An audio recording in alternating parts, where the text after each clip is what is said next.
तो आला, काय चाललंय, कुठलं हे बांधतोय, कशाला म्हटलं गोठा बांधताय, आमच्या वहिनी काय शेण काढतील का? नाही म्हटलं पोल्ट्री टाका. आणि तिथं पोल्ट्रीची सुरुवात झाली. म्हटलं गुलाम भाई आपला गुरु, उधारीत घे आणि रोखीत विक. आणि उधार मिळेल का, कॅश पे बेचणे का? कोंबडी आधी असतं की अंडा आधी असतं? कोंबडं आधी की अंडं आधी? त्यात वेळ घालवण्यापेक्षा आज दिली ते अंडं दिलं की कोंबडी दिली ते महत्त्वाचं आहे. मोनोप्लेक्स कंपन्या काय आहे, तुमची किंमत किती आहे, 100 कोटीनं 200 घ्या आणि द्या. म्हणजे आम्हाला अशा ऑफर येत आहेत की नाही तुम्ही देऊन टाका. नवीन जनरेशन जे आहे ते प्रोटीन म्हणून, फूड म्हणून चिकनला खातात. ते काय सोमवार गुरुवार श्रावण काही कोणी पाळत नाही. पहिल्यांदा भारतामधनं अमेरिकेला 1 कोटी अंडे गेले. ओके. आणि अगोदर त्यांचे जे काही नाटकं होती, हे सर्टिफिकेट पाहिजे, बर्ड फ्लू फ्री पाहिजे, त्यांच्याकडे बर्ड फ्लूने हाकार केला. म्हणजे अमेरिके इतकं खराब चिकन जगात कुठं नाही. अतिशय रफ असतं चिकन खायला, अतिशय फायब्रस असतं. 2000 कोंबड्या होतात महिन्याला. आज महिन्याला साधारणतः एक 32 ते 40 लाखापर्यंत आमची महिन्याची मिशन झाली. गुजरातमध्ये व चिकन खात नाहीत हा गैरसमज आहे. माझ्या टोटल प्रोडक्शनच्या 50%हून जास्त कोंबड्या गुजरातला विकल्या जातात. तुम्ही एका मुलाखतीत असं म्हटलं होतं की माझा कोंबडीवरती जीव आहे आणि तुम्हीच कोंबड्याचे मोठे काय व्यापारी आहात. आज जर कोंबड्यांचं 4 दिवस जर कोंबड्या विकणं बंद केलं ना, भारतातले सगळे मासे, बकरे, अमकं तमकं सगळं संपून जाईल. Pune's Pride Sunny's World, Life in Funshine. Resort, weddings, events, restaurants, adventure, wellness. Sunny's World, perfect destination for every occasion. Namaste, me Yogesh Kute. Let's a business Maharaj या आपल्या नवीन सिरीजमध्ये तुम्हा सर्वांचं पुन्हा एकदा स्वागत. पोल्ट्री उद्योगातील दादा ज्यांना म्हटलं जातं, ज्यांनी शून्यातून सुरुवात करत आज एक आपला आंतरराष्ट्रीय ब्रँड तयार केलेला आहे, ते आज दादा गांगुर्डे म्हणजे श्रीकृष्ण गांगुर्डे आज माझ्यासोबत आहेत. मी नाशिक शहरामध्ये आहे. नाशिकमध्येच गांगुर्डे दादांनी आपली एव्ही पोल्ट्री म्हणून तो जो ब्रँड आहे तो एस्टॅब्लिश केला आणि जगभर पोहोचवलेला आहे. या प्रवासाची सुरुवात साहजिकच सोपी नव्हती. अनेक खाचखळग्यांनी तो प्रवास भरलेला होता, पण हा प्रवासात एका वेगळ्या मुक्कामावरती गेलेला आहे. आणि त्या सगळ्या प्रवासाची कहाणी जाणून घेण्यासाठी दादा गांगुर्डे आपल्यासोबत आहेत. जिंदादिल व्यक्तिमत्व म्हणून दादांची ख्याती देखील आहे. आणि ही मुलाखत तुम्हाला देखील त्याच पद्धतीनं एक आनंददायी आणि नवीन काहीतरी शिकवणारे असेल एवढा माझा विश्वास आहे. दादा, तुमचं लेट्सअपवर खूप खूप स्वागत. नमस्कार. दादा, तुम्ही आता पोल्ट्री चालवता म्हणजे तुम्ही पूर्ण नॉनव्हेजच जाता असं समजायला काही हरकत नाही. हां, हे उत्तर बरोबर आहे का? प्रश्न बरोबर आहे का? बरोबर आहे. बरोबर आहे. पण हे पोल्ट्रीमध्येच उतरायचं हे केवळ आवड होती की गरज होती? काय झालं होतं नक्की? हे बघा, पोल्ट्री व्हेज नॉनव्हेज नाही, पोल्ट्रीकडे आम्ही एक प्रोटीन म्हणून बघतो. बरं. पोल्ट्री व्हेज नॉनव्हेज हा प्रश्न नाही आहे. आपल्या शरीराला ज्या प्रोटीनची गरज आहे, बरं, 1 ग्रॅम प्रोटीन 1 किलो वजनासाठी पाहिजे आपल्याला. बरं. मी जर 80 किलोचं असेल तर मी 80 ग्रॅम प्रोटीन खाल्लं पाहिजे रोज. हो, रोज. ओके. आणि ते आपण घेऊ शकत नाही आपल्या व्हेजिटेरियन डाएटमधनं. बरं. जर डाळीमध्ये 24 ते 28% प्रोटीन आहे, पण त्याची डायजेस्टिबिलिटी जी आहे शरीराला ही फक्त 65% पेक्षा कमी आहे. बरं. पण तीच एका अंड्यामध्ये 6 ग्रॅम प्रोटीन आहे. ओके. आम्ही तर अंडे विकत नाही, पण अंड्यामध्ये 6 ग्रॅम प्रोटीन आहे. आणि त्याची जी काही डायजेस्टिबिलिटी आहे शरीराला ही 89 to 91% आहे. बरं. Protein is a block of 20 non amino acids. Okay. Lysine, मिथुनिन, threonine वगैरे. बरोबर. आणि याची शरीराला गरज आहे. शरीराला कार्बोहायड्रेटची गरज नाही, शरीराला फॅटी ॲसिड आणि अमायनो ॲसिडची गरज आहे. ओके. आणि हे अमायनो ॲसिड्स आणि फॅटी ॲसिड्स आपल्याला चिकनमधनं मिळतात आणि अंड्यातनं मिळतात. बरं. पण याची जी सुरुवात होती तुमची, की काय नक्की घडलं होतं की तुम्हाला असं वाटलं पोल्ट्रीमध्ये उतरावं आणि नंतर तुमचा प्रवास जाणून घ्या? पण असं माणसाला असं वाटतं ना, बाबा काहीतरी नवीन सुरू करावं. बेसिकली मी शेती करत होतो. बरं. हॉर्टिकल्चरमध्ये होतो. माझे कांदे होते. चांदवडा आमचा दुष्काळी भाग आहे. बरं. म्हणजे मी ज्या दिवशी आलो त्या दिवशी माझ्या गावात टँकरने पाणी प्यायला येत होतं. बरं. आणि आजही टँकरने पाणी येतं. पाण्याचा दुर्भिक्ष काय माहिती? हो. आणि त्या कुटुंबात मी जन्माला आलो आणि माझ्या वडिलांची इच्छा होती मी ॲग्रिकल्चर कॉलेजला गेलो आणि सुरुवातीला शेती केली. मी जेव्हा ॲग्रिकल्चर कॉलेजवरून आलो शेती केली आणि 3-4 वर्षाचं बॅलन्स शीट सगळं निगेटिव्ह होतं. बरं. आणि त्यानंतर मी अपघाताने पोल्ट्रीत आलो. एक व्यंकटेश्वर हॅचरीचं एक नरेश टेंबरे नावाचा एक सेल्समन रस्त्याने चालला होता. त्याने बघितलं घर कसलं तरी पत्रे, मी गोठा बांधत होतो. बरं. तो आला, काय चाललंय, कुठलं हे बांधतोय, कशाला म्हटलं गोठा बांधताय, आमच्या वहिनी काय शेण काढतील का? बरं. नाही म्हटलं पोल्ट्री टाका. बरं. आणि तिथं पोल्ट्रीची सुरुवात झाली आणि 2,500 पक्षी त्याचे पण विकले जात नव्हते हां. आणि मलाही धंदा सापडत नव्हता. तर मी अपघाताने मी पोल्ट्री फार्ममध्ये आलोय आणि तो पण मी पोल्ट्रीचं माझ्या फार्मवर पिल्लू येईपर्यंत मी पोल्ट्रीचं पिल्लू बघितलेलं नव्हतं. ओके. आता 2,500 जो सुरुवात झाली होती प्रवासाची ती आता कुठपर्यंत पोहोचलेली आहे? आता आम्ही दिवसाला साधारणतः 1,20,000 बर्ड्स ग्रो करतो आणि आमच्याकडे 2200 शेतकरी आहेत कॉन्ट्रॅक्ट फार्मिंगमध्ये. महाराष्ट्र आणि गुजरातमध्ये आमच्या 22 ब्रँचेस आहेत. बरं. तुमच्या कंपनीचं नाव AVEE असं आहे? येस.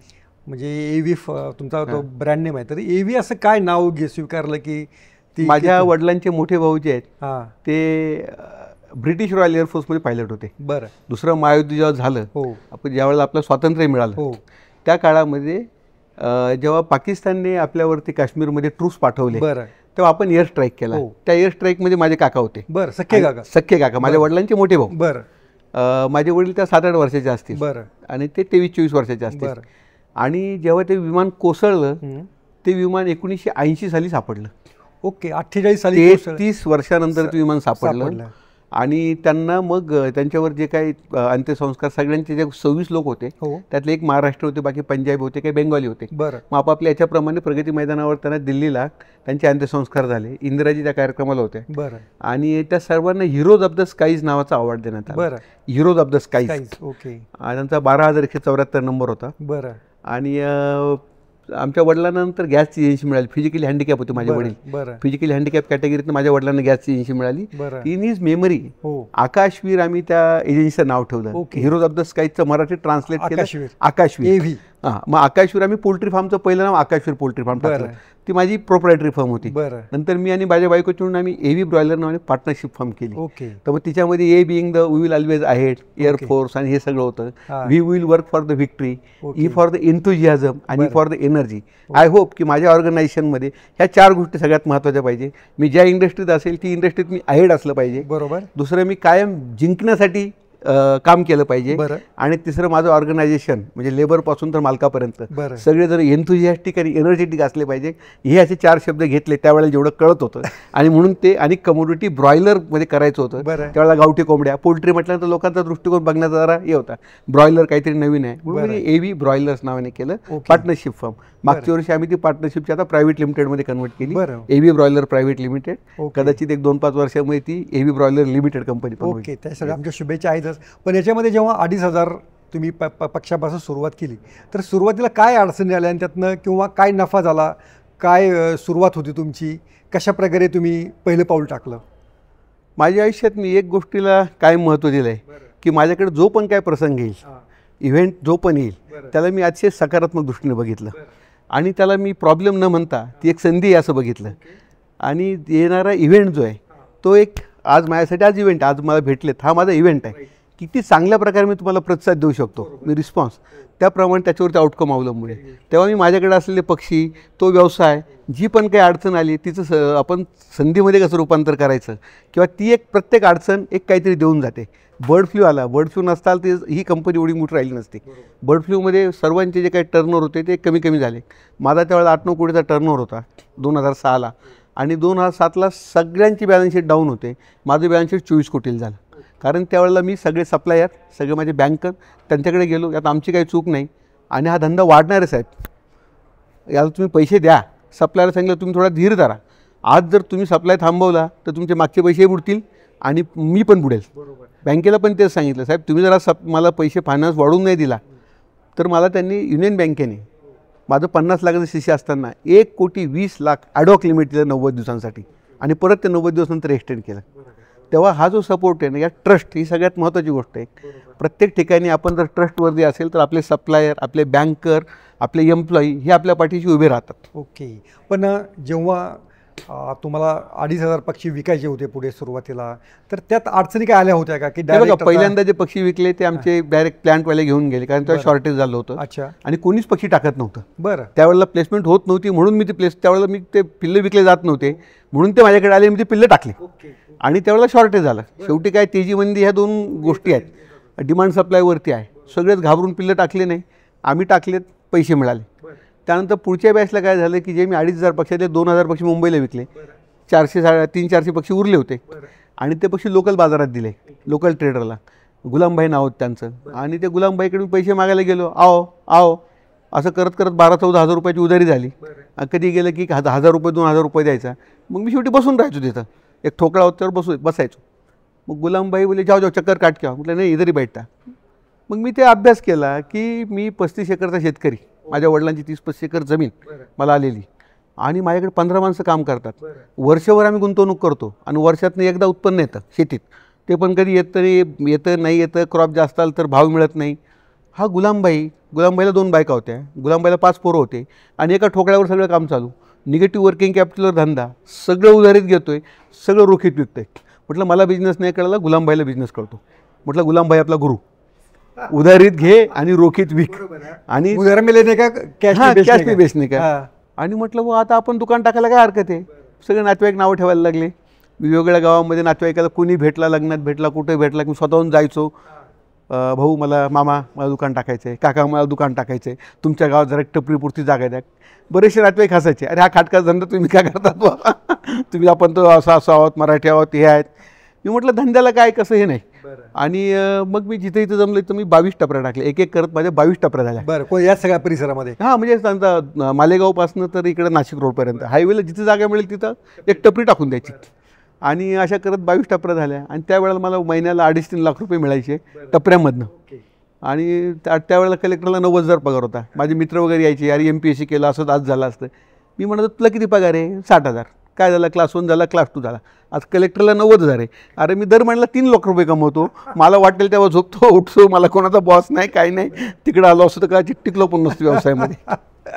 पण हा जो टपऱ्यांचा बिझनेस होता, पण या टपऱ्यांचा बिझनेस ते AV ब्रॉयलर हा जर तुमचा सगळं लिहून प्रवास दिसतोय तो सगळा, पण या टपऱ्यांच्या बिझनेस नंतर पुढे झेप घ्यावी यासाठीचं तुमचं विजन तेव्हा कसं क्लिअर झालं? हे बघा, जोपर्यंत आपण पाण्यात पडत नाही ना तोपर्यंत पोहता येत नाही. बरं, पण तुमच्या पुढे मॉडेल काय होतं? मग मॉडेल म्हणजे दररोज जो काही बघत होतो, जी अडचण येत होती तिथला मार्क काढत होतो. काय झालं, मी पिल्लं विकत घ्यायचो, पिल्लं वेळेवर मिळायची नाही. आता समजा 31ला चांगला रेट असतो, गटारीला चांगला रेट असतो, नंतर भाऊबीजेच्या दिवशी चांगला रेट असतो. नेमकं त्यावेळेची पिल्लं आम्हाला मिळायची नाही.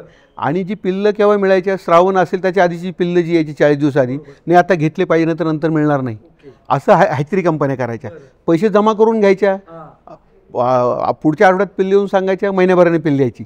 12 रुपयाने पैसे जमा करायचे, 3000चे पैसे जमा केले की 2,500 पाठवायचे. त्या दिवशी रेट 14 रुपये होतं म्हणायचे.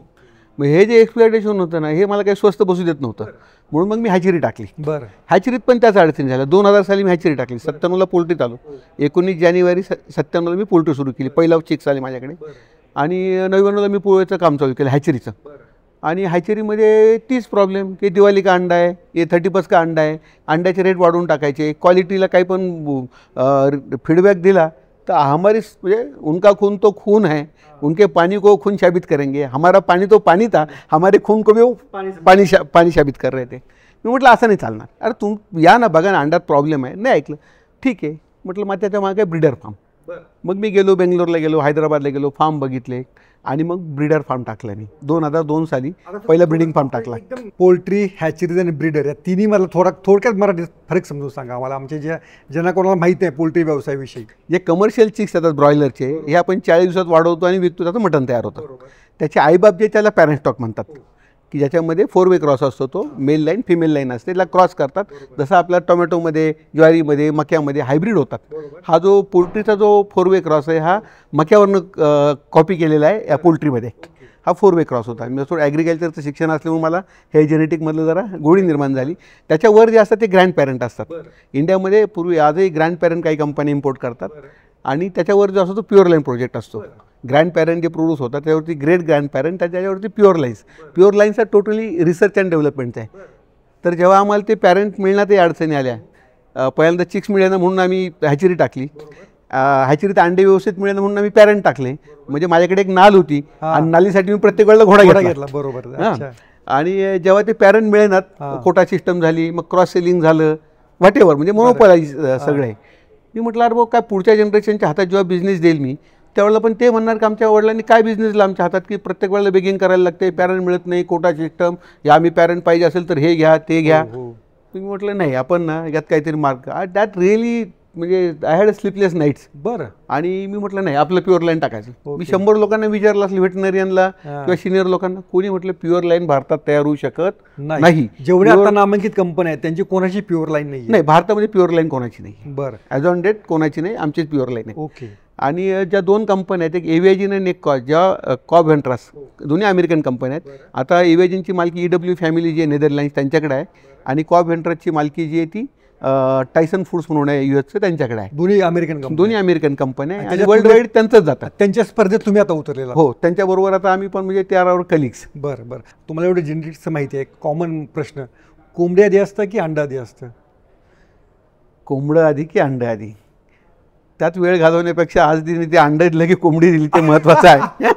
रिसर्च करून त्यातून जर काही मिळणार असेल तर आपण शोधू ते. ठीक आहे. परंतु तुमच्या पहिले कोंबडी झाली आहे, पहिले कोंबडी आली आहे. बरं. ठीक आहे. तो नाही झालं, त्यावर संशोधन केलं लोकांनी. बरं. आणि संशोधकांनी संशोधन केलं, त्याच्यावर कोंबडीच आधी आली. बरं, ठीक आहे. तुमचा प्रवासाकडे परत येऊया, की तुम्ही पॅरेंट लाईन टाकायचं ठरवलेलं आणि त्यानुसार तुम्ही तुमचं त्या 2 ज्या कंपन्या आहेत त्याच्या तुलनेमध्ये, अमेरिकन कंपनीच्या तुलनेमध्ये तुम्ही स्पर्धेत उतरलेला आहात. येस. ओके. मग आता ही जी तुमची पॅरेंट लाईन आहे सगळी, ही कशा पद्धतीने काम करते? हे बघा, आता काय होतं की आता ज्या अडचणी येतात जेव्हा आपण एक प्युअर लाईन किंवा आपण पिडिग्री बर्ड्स किंवा रिसर्चमध्ये जातो, कोणी बँकर्स तुम्हाला सपोर्ट करत नाही.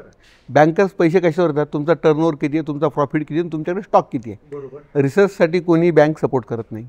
आणि ॲग्रिकल्चरमध्ये नॉट ओन्ली पोल्ट्री, R&Dसाठी फायनान्स हा आला पाहिजे. कारण आज आमच्याकडे 143 लोक, इन्क्लुडिंग 2 व्हेटनरी डॉक्टर्स, मी स्वतः आणि आमचा सगळा स्टाफ, एवढे 143 लोक आज आमच्या R&D फार्ममध्ये काम करतात. दरवर्षीचं आमचं R&Dचं बजेट आहे 8 ते 9 कोटीचं आहे. आणि 2000 म्हणजे आता मागच्या 8-9 वर्ष झाली तेव्हापासून दरवर्षी आम्ही तेवढे पैसे त्यात टाकतो. सगळे स्पेशलाइज इन्फ्रास्ट्रक्चर लागतं, त्याला आयसोलेशन लागतं, वेगवेगळ्या प्रकारचे फार्म, प्रत्येकाची वेगवेगळी हे, म्हणजे 1.5 लाख स्क्वेअर फूट एरिया फार्मचा की जो आयसोलेटेड असेल. त्यानंतर प्युअर लाईन लेईंग बर्डसाठी वेगळं आणखी 1.5 लाखाचा, हे सगळं असतं. आणि याच्यामध्ये कंटिन्यू वर्क असतं.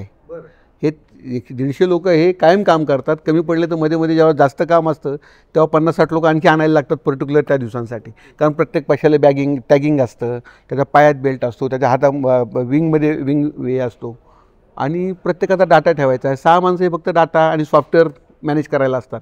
आणि मग त्याचा डाटा हे करणे काय, नंतर तो अनालाइज करणे आणि त्यातनं सिलेक्शन करणं. म्हणजे आम्ही 40,000 बर्ड्समधनं 20,000 मेल 20,000 फिमेल, त्या 20,000 फिमेलमधनं 6,000 शेवटी सिलेक्ट करतो. आणि त्या 6,000तनं फक्त 1,000 फिमेल आम्ही पुढच्या जनरेशनला वापरतो. आणि मेल 20,000तनं फक्त 100 मेल घेतो. तर ज्याची सगळे कॅरेक्टर, त्याची आत्या कशी, त्याची बहीण कशी आहे, त्याचं हे कसं आहे, सगळ्या फॅमिली ट्रीचा डाटा अभ्यास करायला लागतो. तेव्हा एक बर्ड आम्ही सिलेक्ट करतो. तेव्हा हा सगळं R&Dचा विषय आहे. आणि त्यामध्ये कन्सिस्टंटली पेशन्स असायला लागतात आणि कन्सिस्टंट पैसे टाकायची तुमची मानसिकता असायला लागते. तर आमचा एव्ही ब्रॉयलर तिकडे बिझनेस होता कमर्शियल ब्रॉयलरचा, त्यामुळे आमच्याकडे जे काही इकडे सरप्लस होत होतं ते सगळे त्या युनिटला वापरलं जात होतं. त्या युनिट तुमचे जे पक्षी तुम्ही स्वतः तयार करता त्यांना आता तुम्ही इतर देता का? इतर देशांमध्ये, इतर व्यावसायिकांना? इथं आम्ही लोकलला पण देतो. बरं. लोकलला पण आता सगुना पोल्ट्रीसारखी एक मोठी कंपनी जी आहे, बरं, ती 2021-22 मध्ये आमच्याकडनं 12 लाख पॅरेंट स्टॉक त्यांनी विकत घेतला. आणि चांगली किंमत मिळते, जेनेटिकमध्ये त्याला किंमत चांगली मिळते. आज आम्ही सेनेगलसोबत ॲग्रीमेंट केलं आहे. सेनेगलला ऑलरेडी आमची बॅच गेली आहे. आणि सेनेगलमध्ये आपलं जे ब्रीड आहे जे आम्ही इथे डेव्हलप केलं हाय टेम्परेचरमध्ये, की आम्ही आमच्या बर्डला एक्सपोज करतो very high temperature, very low temperature. म्हणजे किती असतं साधारणपणे? 44-45 डिग्रीला. हो, ओके. ती तग दुरू शकते असे? हां, त्यातले जे तग करतील ते पुढे घ्यायचे. बरं. काय होतं, बर्ड अडॅप्टेशन, म्युटॅजेनिक चेंजेस होतात, म्युटेशन होतं. समजा आपल्याकडे आता शेतावर काम करणारे आपले लेबर असतात, त्यांच्या मुलांना काय तिथलं पाणी पिलेलं काय होत नाही, पण तेच एखाद्या अधिकाऱ्याचा मुलगा किंवा गेला आणि विहिरीचं पाणी पिलं की तो आजारी पडतो, कारण त्याच्यामध्ये ते रेजिस्टन्स नाही आहे. आम्ही जे ब्रीड तयार केले रेजिस्टंट ब्रीड आहे. हे ह्या हायेस्ट आणि लोएस्ट टेम्परेचरला अडॅप्ट करतं. बर्डला स्वेट ग्लॅन्ड नाही आहेत, त्याच्यामुळे तो आपल्याला कसं घाम आल्यानंतर आपल्याला निघून जातो तसा नाही, त्याला फक्त पेंटिंग करून बाहेर काढतो. आम्ही त्याची लंग कॅपॅसिटी वाढवतो. लंग कॅपॅसिटी केव्हा वाढेल, जेव्हा त्याला आपण एक्सपोज करू हाय टेम्परेचरला, तर ते आम्ही ओपन हाऊसिंगमध्ये ठेवतो आणि त्यामुळे त्याची लंग कॅपॅसिटी डेव्हलप होती, त्याची लेग क्वालिटी चांगली डेव्हलप होते. आता ब्रॉयलर काय दिवसेंदिवस हेही होत चालला आहे, परंतु बाकी ब्रीडमध्ये बघितलं त्यांच्याकडे 2.5% आज लेम बर्ड निघतात, लंगडे. तेच आमच्याकडे प्रमाण 1% आत आहे. आम्ही त्याला 0.5% आत आणण्याचा प्रयत्न करतो आहे, लंग कॅपॅसिटी वाढवायचा प्रयत्न करतो आहे. त्याला जेवढं आपण एक्सपोज करू तेवढं तो त्याच्या स्वतःमध्ये अमायनो ॲसिड्स तयार करेल त्याला आपण अँटीबॉडीज म्हणू किंवा प्रोटीन्स म्हणू, की त्या सिच्युएशनला फाईट करण्याचे, आणि त्या सिच्युएशन तो फाईट करतो आणि त्यातल्या बऱ्याचशा ज्या हे आहेत म्युटॅजेनिक चेंजेस जे आहेत ते पुढच्या प्रोजेनीमध्ये पण तो रेजिस्टन्स देतो, त्याला आपण अँटीबॉडी म्हणतो, पॅरेंटल इम्युनिटी म्हणतो, ती पुढच्या जनरेशनला देतो, ती कधी कधी परमनंट असते. आता ही जनरेशन आपण जेव्हा म्हणतो तेव्हा तो किती कालावधी असतो? एक जनरेशनचा आता 14 महिन्यात होता आमच्याकडे एक जनरेशन, कारण आम्ही फुल फ्लेज प्रोग्राम घेतलाय. आता अशा किती जनरेशन तुमच्या? आता आमचं 7वं जनरेशन चालू आहे. 7वं जनरेशन, 6 जनरेशन, आता 6वं जनरेशन आमचं ग्रँड पॅरेंटमध्ये. 5व्या जनरेशनचे ब्रॉयलर आता आमचे रेडी आहेत, ब्रीडर आहेत आणि ब्रॉयलर आहे. 6व्या जनरेशनचे आमचे ग्रँड पॅरेंट आहे, त्याचे पॅरेंट आता 1 ऑगस्टपासून यायला सुरुवात होईल. बरं. आणि 7व्या जनरेशनचा आता पिडिग्री बर्ड्स मध्ये आहे. अच्छा, हे सगळं सक्सेस रेशिओ राहतात. आधीचे तुम्ही जे 2 ब्रँड सांगितले ते 50-50, 60-60 वर्षांचे आहेत, त्यांची 100 वर्षाचे, 100 वर्षे जवळपास. मग तुमची ही सिद्धता किंवा एक ते त्याचं प्युरिटी कळायला आणखीन किती कालावधी लागू शकेल की लागला असं? ऑलरेडी आम्ही प्रूव्ह झालो बाजारामध्ये. आज आमचा ब्रॉयलर हा ₹1 ते ₹1.5 वरती विकला जातो एक्झिस्टिंग ब्रीडपेक्षा. इतर अच्छा एक्झिस्टिंग ब्रीडपेक्षा आमचे आज प्लेसमेंट आहे. जर आमचा बर्ड चांगला नसता तर आम्ही बाजारात टिकलो नसतो. खूप कॉम्पिटिशन आहे. ओके. ह्या व्यवसायामध्ये भयंकर कॉम्पिटिशन आहे, मोठमोठे ग्रुप्स आहेत. बरं. आणि कॉम्पिटिशन खूप आहे, फार्मर टिकले नसते. बरोबर. आज फार्मरच्यासाठी आमचा बर्ड हा चांगला आहे, रेजिस्टंट आहे, मरण कमी, त्यात मॉर्टिलिटी कमी आहे. बरं. फीड कन्व्हर्जन रेशो चांगले आहेत. ओके. आणि बाजारामध्ये सगळ्यात महत्त्वाचं आमचे ट्रेडर आहेत, ते आमच्या बरोबरती खुश आहेत. ते आम्हाला ₹1 स्वतःहून ₹1, ₹2 आम्हाला जास्त मिळतो. आणि ब्रॉयलरमध्ये आणि लेअरमध्ये दोन्हीकडे तुमचे बर्ड चालतात? नाही, फक्त ब्रॉयलर. फक्त ब्रॉयलरमध्ये. कदाचित पुढे जर डिमांड आली, वाटलं कदाचित लेअर पण, देशाला एक लेअरचं ब्रीड पण आम्ही देऊ, कारण आता आमचं ते कामच ते झालंय. पण ब्रॉयलरमध्ये सध्या इतकं प्रचंड काम आहे की त्यातनं आजच्या घडीला तरी आमची मॅनपॉवर आम्हाला आणखी एका प्रोजेक्टमध्ये घालवणं एवढी स्पेअर करणं शक्य नाही. म्हणजे ब्रॉयलरचं रिसर्च आणि डेव्हलपमेंट पूर्णपणे वेगळं आणि लेअरचं देखील वेगळं आहे. पूर्ण वेगळं आहे. ओके. पूर्ण म्हणजे वेगळे इन्फ्रास्ट्रक्चर लागणार आहे ना, कारण हे वर्षभर हे काम चालू असतं. त्यासाठी सेपरेट टीम लागणार आहे. ठीक आहे, आमच्या टीमचं नॉलेज तिकडे जाईल, आमची टीम तिकडे व्हिजिट करेल. आता तुमच्या फार्म्सवरती किंवा तुम्ही जे पुढे देता ते फक्त तुमचेच बर्ड देता की इतर कंपन्यांचे पण? माझे एकट्याचे आमचे देतो, आम्ही सुद्धा विकतोय. बरोबर. आणि काय आहे की जेव्हा मी सुरुवात केली पोल्ट्रीला तेव्हा जगामध्ये 13 प्युअर लाईन कंपनीज होत्या. बरं. त्यातल्या भारतातच 3 होत्या, ह्या 3ही बंद पडल्या. हो. हां. आणि जगात ब्रॉयलरच्या आता म्हणजे भारतामध्ये आता आज ऑन डेट कमर्शियल व ब्रीड आहे असं कोण नाही आहे. आता 13च्या 2च राहिल्या होत्या, 3 होत्या. आम्ही जेव्हा सुरू केलं तेव्हा ते हब्बड पण एबीजींनी घेतलं. आणि ह्या मोनोप्लाइज कंपन्या काय आहे, तुमची किंमत किती आहे, 100 कोटीनं 200 घ्या आणि द्या. म्हणजे आम्हाला अशा ऑफर येत आहेत की नाही तुम्ही देऊन टाका, कशाला तुम्ही एवढं मोठं हे करताय, त्यातनं काय तुम्ही तेवढं करू शकत नाही. तर नाही, आम्ही म्हटलं नाही, आपल्या देशाला आपलं एक ब्रीड द्यायचं आहे आणि हे ब्रीड आपल्याला आफ्रिकेमध्ये आणि वर्ल्ड वाईड विकायचं आहे. नाही का, आपण मेक इन इंडिया म्हणतो पण सगळी टेक्नॉलॉजी बाहेरनं घेतो. आपले 145 कोटी लोक आपल्या देशात राहतात आणि आपण सगळ्या टेक्नॉलॉजीसाठी युरोप आणि अमेरिकेवरती अवलंबून आहे. तर आपण ज्या ज्या क्षेत्रामध्ये आपण करू शकतो ते आपण केलं पाहिजे आणि आपली टेक्नॉलॉजी बाहेर विकली पाहिजे. जे आज आफ्रिकेमध्ये आमच्या ब्रीडचा परफॉर्मन्स ह्या एव्हिएजन आणि कॉप ह्या दोघांपेक्षाही चांगला आहे. आता जेव्हा पोल्ट्रीचा उल्लेख होतो तेव्हा मध्ये मध्ये अशा डाएटच्या काही फॅशन येत राहतात. कोणी व्हिगन बोलतं, कोणी शाकाहारीच फक्त खावं असं बोलतं आहे. तर त्याचा काही परिणाम आपल्या पोल्ट्री इंडस्ट्रीवरती होतो आहे का? मला तर तसं वाटलं नाही. जेव्हा मी सुरुवात केली त्यावेळेला 685 ग्रॅम पर कॅपिटा कन्झम्पशन होतं. 685 फक्त ग्रॅम. 1997 एका वर्षाला एका माणसाने, जी लोकसंख्या 100 कोटी गुणले 685 एवढंच ग्रॅम ब्रॉयलर जात होतं. बरं.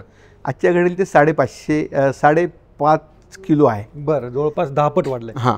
आणि लोकसंख्या 1.5 पट झाली आहे, 100 कोटीवरून 150 झाली आहे. नवीन जनरेशन जे आहे ते प्रोटीन म्हणून, फूड म्हणून चिकनला खातात. ते काय सोमवार, गुरुवार, श्रावण काही कोणी पाळत नाही. ते आता कुत्रे पाळतात, मांजरी पाळतात, पण असं हे नाही करत. आणि त्यामुळे कन्झम्पशन वाढते. दुसरं काय झालं, सगळ्यात मोठा चेंज हा झाला आहे जेव्हापासून स्विगी, झोमॅटोसारखे ॲप आलेत किंवा त्यामुळं हॉटेलमधनं जेवढे खातात लोक तेवढंच आजकाल घरी पण मागवलं जातं. तुम्ही जर बघितलं प्रत्येक घरामध्ये ॲव्हरेज आम्ही जो सर्वे करतो 5 वेळा तरी ॲव्हरेज 5 वेळेला डिशेस मागवले जातात बाहेरनं. आणि त्यातल्या 90% ह्या महिन्यातनं 5 वेळा, आठवड्यातनं 5 वेळा घरात, आठवड्यातनं 5 वेळेला बाहेरनं काही ना काही येतं. बरं. स्विगी, झोमॅटो आमचे जे काही ॲप आहेत त्याच्यावरून येतं.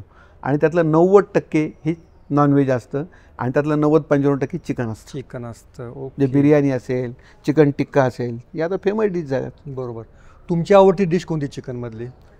चिकनमध्ये मला जी येईल समोर ती, माझ्या बायकोच्या हातचं चिकन करी मला सगळ्यात जास्त आवडते.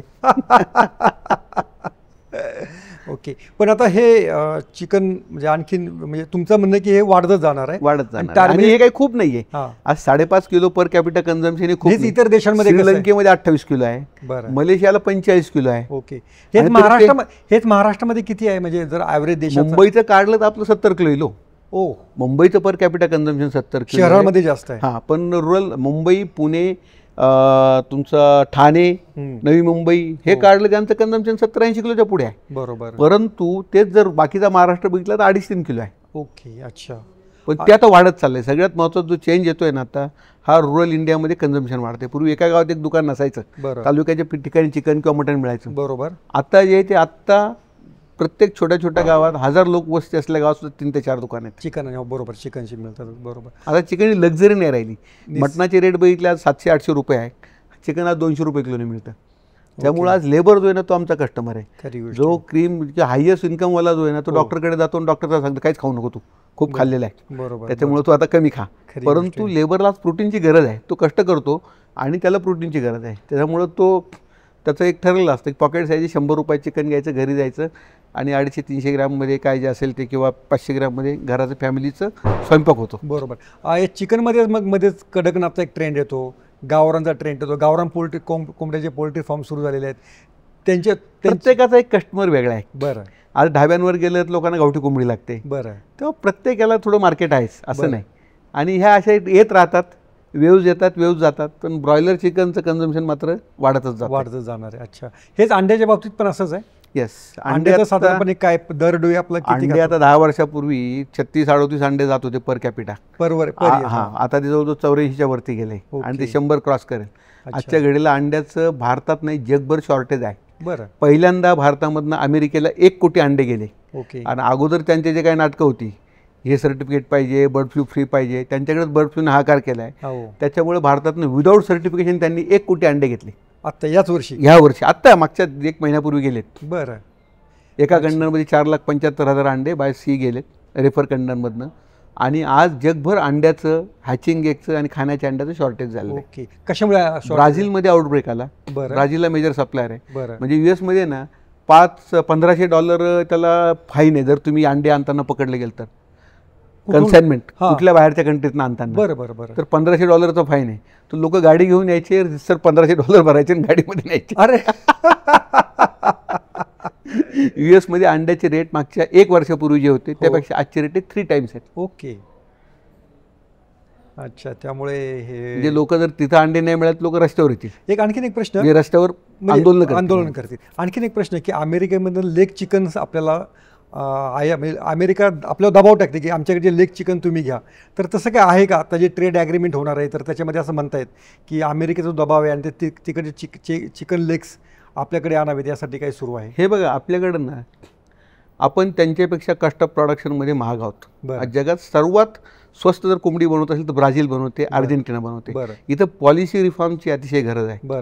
आज ब्राझील कोंबडी किंवा अंड्याला पोल्ट्री प्रॉडक्टला value added product of maize and soya असं बघते. ओके. मका आणि सोयाचं हे ॲडिशनल वाढले व्हॅल्यू ॲडेड. येस. आणि त्यांच्याकडे जे काही बीज पाहिजे ते बीज आज शेतकऱ्याला मिळतं तिथं. आता जेनेटिकली मॉडिफाईड आणि हायब्रिड आज जेवढा मका जगभरात पिकतो त्यातला 87% हा GM क्रॉप आहे.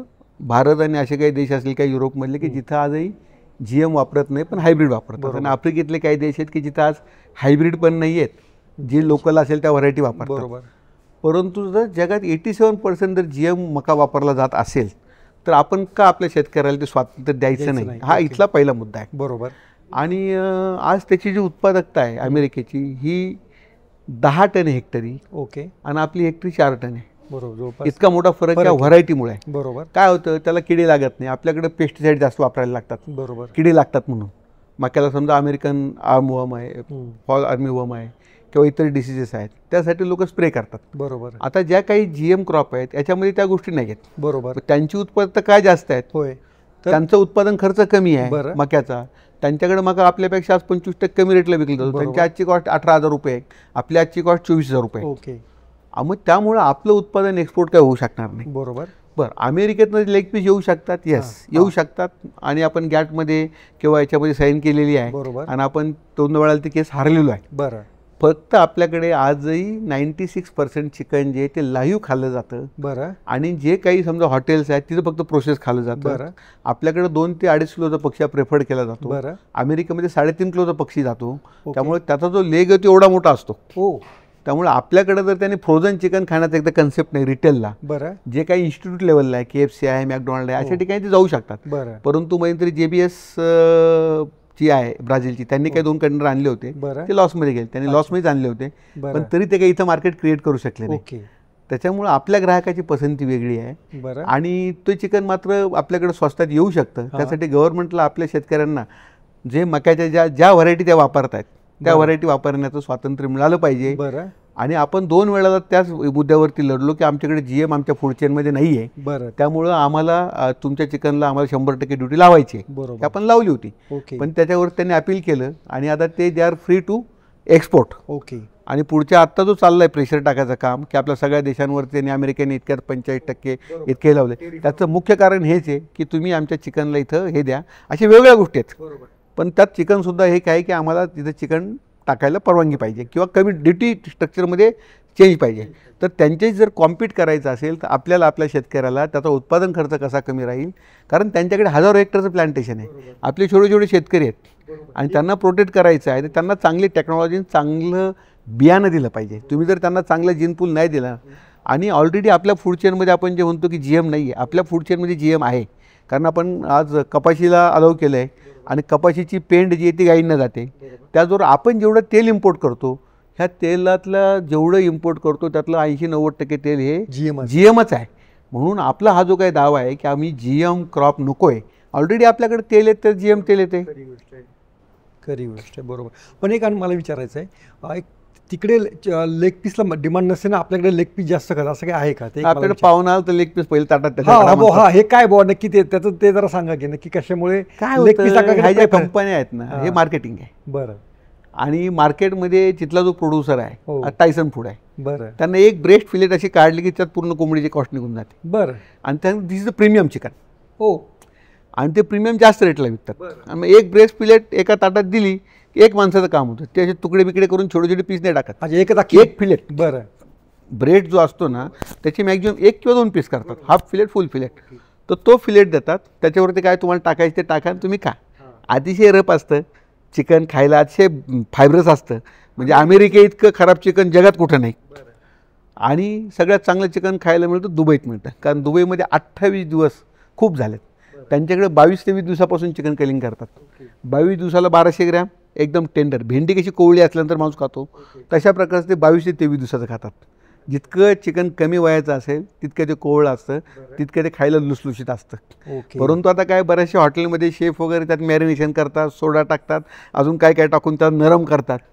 परंतु कस्टमरची चॉईस आहे ना, आजही कस्टमर 1700-1800 2 किलोच्या आतलं चिकन हे आवडीने खातो. ओके. पण ॲक्च्युली मग अमेरिकेमध्ये त्यामुळे ते लेग्स आता त्यांच्याकडे तो ब्रेस्ट जातो विकली, आणि लेगला गिरायकच नाही, कारण कस्टमरच्या मनावर बिंबवलं आहे की लेग हा खाण्याची वस्तू नाही.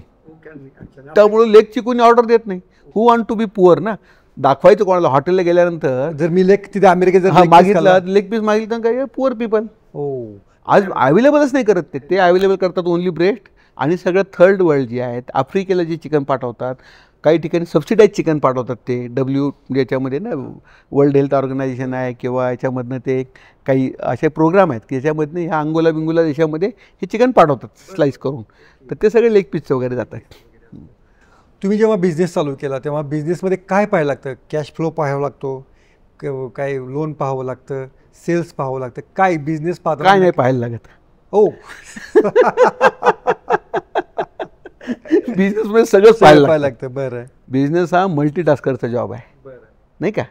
त्याच वेळेला तुम्ही अकाउंटंट असतात, त्याच वेळेला तुमचे एम्प्लॉईज तुम्ही पालक असतात, त्याच वेळेला बँकरसाठी तुम्ही कस्टमर असतात, तुमचे सेवा मका आणि सोयाबीन सप्लायर करणाऱ्या शेतकऱ्यांसाठी तुम्ही एक त्यांचे व्यापारी असतात, आणि जेव्हा तुम्ही चिकन विकतात तेव्हा तुम्ही विक्रेता असतात. तो जेव्हा चिकन घेतो तुमचा कस्टमर असतो. तर एका वेळेला जे आहे ना, म्हणजे त्याच्यासारखं त्याला खूप रोल त्याच्यामध्ये हे करायला लागतात. खूप रोल एका उद्योजकाला हे करायला लागतात. आणि सगळे बॅकवर्ड फॉरवर्ड लिंकेजेस आहेत, नाही का. मका घेण्यापासून फीड तयार करणं आहे, फीड डिस्पॅच करणं आहे, ट्रान्सपोर्टर पण असतात. तुम्ही फीड नाही गेलं तर लोक फोन करतात, फीड पोहोचलं नाही, गाडी फसली, गाडी पलटी झाली, तेव्हा बिझनेसमधला काय नाही बघायला लागतं. खरी गोष्ट आहे. चिकन उद्योगासाठी 2 फार महत्त्वाच्या घटना होत्या, संकटच होती ती. एक तर ते होतं बर्ड फ्लूचं 2006-07चं आणि कोरोना काळातलं. या 2 काळातला तुमचं सर्वायवल कसं होतं आणि तुम्ही त्यातनं मार्ग कसा काढला? हे बघा, येणाऱ्या प्रत्येक प्रसंगाला आपण पॉझिटिव्हिटीनं तोंड देणं हे आपल्या हातात असतं. जेव्हा बर्ड फ्लू आला तेव्हा पण तुमचा चेहरा असा हसरा मी होता? हसता होतो. आणि मग काय केलं, कोणाला भेटायचं, काय करायचं. आमचे एक मित्र आहेत पुण्याचे, हरीश गरवारे म्हणून, त्यांनी बोलवलं, चल पार्टी करू. मी म्हटलं अरे इथं खाय प्यायचे वांदे आहेत, कुठं पार्टीला बोलवता. नाही म्हटलं आत्ताच पार्टी करायची असते. मग त्यांचा ब्ल्यू क्रॉस फार्मा म्हणून अमेरिकन एक कंपनी आहे, तिचा ओनर त्यांचा मित्र आहे. त्याचा बर्थडे यांनी इथं सेलिब्रेट केला त्यांच्या बंगल्यावरती, आणि त्याला मला बोललं होतं. मी आणि माझे मित्र आहेत उद्धव आहेर नाशिकचे, आम्ही दोघं जण गेलो तिथं. आणि मग त्याने आम्हाला सांगितलं की बघ काय काय प्रॉब्लेम आहे. तो म्हटलं हे बघा, मी वर्ल्ड वाईड बिझनेस करतो, आणि हा मॅड काऊ डिसीज आला होता लंडनमध्ये, मी याच्यामध्ये UK मध्ये. त्यावेळेला ह्या लोकांनी काय केलं, हे सगळे लोक एकत्र आले. त्यांनी पहिल्यांदा असोसिएशन केली, त्यांनी फंड्स काढले, त्यांनी कन्सल्टंट नेमला. कन्सल्टंटने त्यांना सांगितलं तुम्ही आता काहीच बोलू नका, जे काय तुमच्याकडे चिकन काऊज वगैरे जे काऊज वगैरे आहेत त्या सगळ्या स्लॉटर करून ठेवून द्या. जेवढे काय प्रॉडक्ट तुमचे शेल्फवर आहेत ते सगळे गोळा करा आणि ते ठेवून द्या रेफ्रिजरेशनमध्ये. पुढचे 2-3 महिने काही कोणाला शब्दभर बोलू नका. मॅड काऊबद्दल तुम्ही बोलू नका, कोणी तुम्हाला बोलायला लागेल तरी त्याला बोलू नका. मीडिया जोपर्यंत तो बोलतोय तोपर्यंत तुम्ही शांत राहा. सगळं हाईप त्यावेळेला आमच्या वेळेला बर्ड फ्लूचा मीडियाने केला. म्हणजे नवापूरचं रेल्वे स्टेशन बंद केलं होतं आणि डायरेक्ट ट्रेन जायच्या. बस स्टँड बंद केला होता का की कोंबड्यांचा रोग माणसांना होईल वगैरे वगैरे. म्हणजे आम्हाला माहिती कोंबडे खाऊन माणसं सुदृढ होतात, पण कोंबडे खाऊन माणसं मरतात असं जे काही मीडियाने घातलं, आणि त्यामुळे लोक घाबरून गेले. तर मग आम्ही काय केलं, ताबडतोब असोसिएशनचं फॉर्मेशन केलं. त्यांनी जे सांगितलं त्याप्रमाणे. ते म्हटले, त्यानंतर त्या लोकांनी 3-4 महिन्यानंतर ना वेगवेगळ्या न्यूट्रिशनिस्टला बोलायला सुरुवात केली. त्यांचे चर्चासत्र ठेवले आणि सगळ्या ठिकाणी ते काऊचं हे टाकायला लागले. म्हणजे जे काही मीठ होते ते मीठ सगळीकडे जायला लागलं, आणि त्यांची इंडस्ट्री 4 टाइम्स ग्रो झाली पुढच्या 4 वर्षात. बरं. तर तुम्ही असं काहीतरी करा. मग आम्ही काय केलं, पहिले असोसिएशन केली. बरं. आणि जे काही अंडे आमची हॅचरीत लावायची होती ठरवलं की 2 आठवडे सेटिंग हॉलिडे. बरं. म्हणजे अंडीच लावायची नाही मशीनमध्ये, ते अंडे कमर्शियलला विकून टाकली. खरी गोष्ट आहे. आणि 2 आठवडे प्रॉडक्ट नाही आलं तर काय झालं, 50% प्रोडक्शन कमी झालं. जे काय आहे बाजारात त्याचे लगेच रेट आमच्या 3 रुपये होता, 3चा 7 केला, 7चा 24 केला. 15 मार्च 2006ची गोष्ट आहे, मला आठवतं. 21 मार्चला सुद्धा आम्ही एक मिटिंग ठेवली होती पुण्यामध्ये, त्या दिवशी पण असंच झालं. आणि ते सगळं जे आहे हे म्हणजे मिटिंगमध्ये आम्ही ठरवलं की प्रोडक्शन कमी करायचं आणि येऊ दे. त्यानंतर लोकांनी परत मीडियाने डिसेंबरमध्ये सुरुवात केली. बर्ड फ्लू आर आहे, दस्तक देर आहे. 18 फेब्रुवारीला आला होता 2006ला. 2007ला मीडिया कोंबड्या दाखवतो सगळीकडं. सगळ्यांनी घाबरून प्रोडक्शन कमी केलं. मला पर्याय नव्हता, मी दुप्पट तिप्पट केलं. बरं. आणि नेमकं त्यावेळेला डिमांड जास्त आणि सप्लाय कमी. आणि तेव्हा 30 रुपये 32 रुपये कास्ट ऑफ प्रोडक्शन असताना आम्ही तेव्हा 52-55 रुपयाने कोंबड्या घेतले. तेव्हा टिकून राहणं धंद्यामध्ये आणि खूप ज्योतिषी प्रिडिक्शन अमकं तमकं याकडे लक्ष न देता आपलं काम इमानीत बरे करायचं. आपण प्रोड्यूस करायचं, जेव्हा येईल तेव्हा येईल भाव, जेव्हा नाही यायचं तेव्हा नाही येणार. हे असं बघून असं नेम धरून पक्षी टाकायचे, नेम धरून प्लेसमेंट करायची, असं न करता आपण सातत्याने काम करत राहायचं. बरोबर. आणि ते मला इथपर्यंत घेऊन आलं. मग कोरोना काळात काय केलं मग तुम्ही? कोरोनामध्ये सेम कसं असतं, वर्गामध्ये एखादा पोरगा असतो मोठा, तर नापास होत असतो, त्याला कल्लू म्हणू आपण. शिक्षक येतो, एक घरनं काय राग आलेला असला की फटका मारून जातो. विद्यार्थी बाकीचे कोणी फटका मारून जातात. तसं आपल्या देशामध्ये ना पोल्ट्री एक कल्लू आहे. बरं. काही पण झालं का पोल्ट्री. बर्ड फ्लू आला ठीक कोंबडी. करोनाचा कोंबडीचा काय संबंध, कोंबडीमुळे आला म्हणे. आणि हे जे आपल्याकडं जो व्हेगन किंवा असे काही जे ग्रुप आहेत की जे व्हॉट्सअपवरती सगळं चालू असतं, याने आज झालं त्याने तसं झालं, अशी लोकं ना. बरं, आता पूर्वी आम्ही त्यांना रिप्लाय करायचो, मीडियामध्ये आम्ही इंटरव्ह्यू द्यायचो, नाही ते नाही. पण लोकांना एकदा भीती आली ना, तेव्हा काय खाल्ले न खाल्ल्याने काय फरक पडणार आहे, जाऊ दे मोरे बाजूला राहा. त्यांची मानसिकता तोपर्यंत तशी झालेली असते. मग आम्ही ते त्यांना आहे ना खरं तर एज्युकेट करण्यात कमी पडलो ॲज अ इंडस्ट्री. अच्छा. ॲज अ इंडस्ट्री आम्ही आमच्या प्रॉडक्टचं व्हॅल्युएशन किंवा आमचं हे घेण्यात कमी पडलो. जर तेच मटण सेम न्यूट्रिएंट असलेलं मटण शॉर्ट असल्यामुळे 800 रुपये किलोने जातं आहे, आणि तेच चिकन आज 250 रुपये किलोने जाते आणि कधी कधी 200पर्यंत येते प्रोसेस चाललं, आणि जिवंत कोंबडी अक्षरशः 70-80-90 रुपयाच्या आसपास राहते. बरोबर. तर आम्ही बऱ्याचदा लॉसमध्ये करतो. वर्षातले 4-6 महिने लॉसमध्ये असतात, 4-6 महिने प्रॉफिटला असतात, 2-3 महिने असे कुठंतरी नेक टू नेक असतं. तर आम्ही यात कमी पडलो आणि पाहित नाही. परंतु काही दिवसानंतर काय होतं, ज्याला खायचं असतं ना, हे बघा माणसाच्या याच्यामध्ये ना ह्युमन बिईंग जो आहे ना, याच्यामध्ये फिअर आणि पुढची स्टेज काय असते, फिअरलेस. खरी गोष्ट आहे. क्या होता है साला, हमने लास्ट टाइम बर्ड फ्लू में खाया कुछ नहीं हुआ, एक कोरोना में खाया कुछ नहीं हुआ. मग अशी लोक जेव्हा पुढे येतात ना, आता आम्ही त्यासाठी बघा ते केलं 2006ला असोसिएशन केलं, ताबडतोब मुंबईला गेलो, सगळ्यांच्या टी शर्ट छापून घेतले, रस्त्यावरती उभं राहिलो, कुर्ला, नेहरू नगर, धारावी जिथे इथं झोपडपट्टी होत्या तिथं आम्ही टी शर्ट घालून 15-15 पोरं एका गाडीसोबत उभे केले.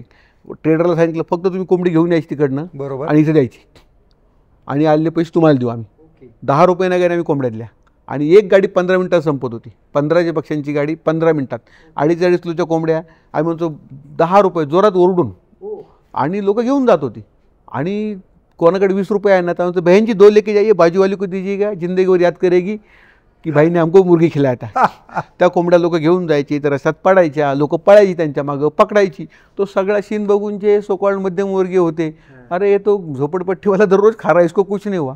त्यावेळेला आम्हाला नवीन कस्टमर मिळाला, आणि तो नवीन कस्टमर जो मिळाला तो होता 12 नंबर, मोठ्या जनावरांचं मांस खाणारा. तो कस्टमर आमच्याकडे आला कारण स्वस्त होतं, आणि एकदा टेस्ट बर्ड लागला आणि त्या लक्षात आलं हे त्यापेक्षा स्वस्त आहे. बरोबर बरोबर. आणि तो ते घ्यायला लागला, आणि त्यानंतर चिकनचं कन्झम्पशन वाढलं. म्हणजे प्रत्येक एखाद्या प्रॉब्लेममध्ये एक अपॉर्च्युनिटी दडलेली असते, बरोबर, आणि ती येते, नैसर्गिक न्यायाने ती पुढे येते. बरोबर बरोबर, खरी गोष्ट आहे. आणि जेवढे लोक त्याच्याबद्दल बोलत राहतात तेवढं चिकनचं कन्झम्पशन वाढतं. अच्छा, आतापर्यंत तुमचा अनुभव आहे सगळा, हे सांगतोय सगळं. तुमची सुरुवातीची कंपनीची ग्रोथ आणि आत्ताचा एकूण टर्नओव्हर आता काय सांगू शकाल त्याच्याबद्दल? सुरुवात कशी आणि आत्ताचा? सुरुवात तर ठीक आहे, आता 2000 कोंबड्या होत्या महिन्याला. आज महिन्याला साधारणतः एक 32 ते 40 लाखापर्यंत आमची महिन्याची प्लेसमेंट आहे. आणि कॉन्ट्रॅक्ट फार्मिंगमध्ये 2200 शेतकरी आहेत, आणि त्यामध्ये आमच्याकडनं साधारणतः म्हणजे 22 ब्रँचेस आहेत, आणि इंटू 2 किलो एवढं चिकन विकलं जातं. दर आठवड्याला 1500 टन साधारणतः चिकन आम्ही विकतो. बरं. हिवाळ्यामध्ये ते 1800 ते 2000 टनापर्यंत जातं दर आठवड्याला. आणि लोक खातात. गुजरात आमचं सगळ्यात मोठं मार्केट आहे. आम्हाला महाराष्ट्रातलं गुजरातमध्ये कसं काय? मी आता तो माझा प्रश्न पुढचा होता. अहो, गुजरातमध्ये मजूर आहेत, इंडस्ट्रीज आहेत, मजुराला डेली पैसे मिळतात, तो डेली स्पेंड करतो आणि तो चिकन खातो. अच्छा. त्याच्यामुळं गुजरातमध्ये चिकनचं कन्झम्पशन, स्पेशली एबी ब्रॉयलरचं, आता जे साऊथ गुजरात आहे, साऊथ गुजरातमध्ये 8-9 कंपन्या आहेत. बरं. एबी ब्रॉयलरचा शेअर 65% आहे, आणि बाकीच्या 35% तिथल्या 5-6 कंपन्या आहेत, इन्क्लुडिंग मोठ्या कंपन्यासुद्धा. बरं. तर तिथं आमचं एक मार्केट आहे, आमच्या बर्डला एक डिमांड आहे, आणि आमचं तिथं ग्रोथ चांगली आहे. People like them. अच्छा. आता अनेक ठिकाणी आपल्याला जे समजा बारामती ॲग्रो म्हणा किंवा वेंकीज म्हणा, त्यांच्या आम्हाला स्टॉल वगैरे दिसतात, मॉलमध्ये वगैरे दिसतात. तुमचं तसं काय आहे का? आम्ही अजून तसं नाही, आम्ही आपलं चुपचाप काम करतो. बोर्ड जरी त्यांचं असेल तर चिकन आमचं असतं.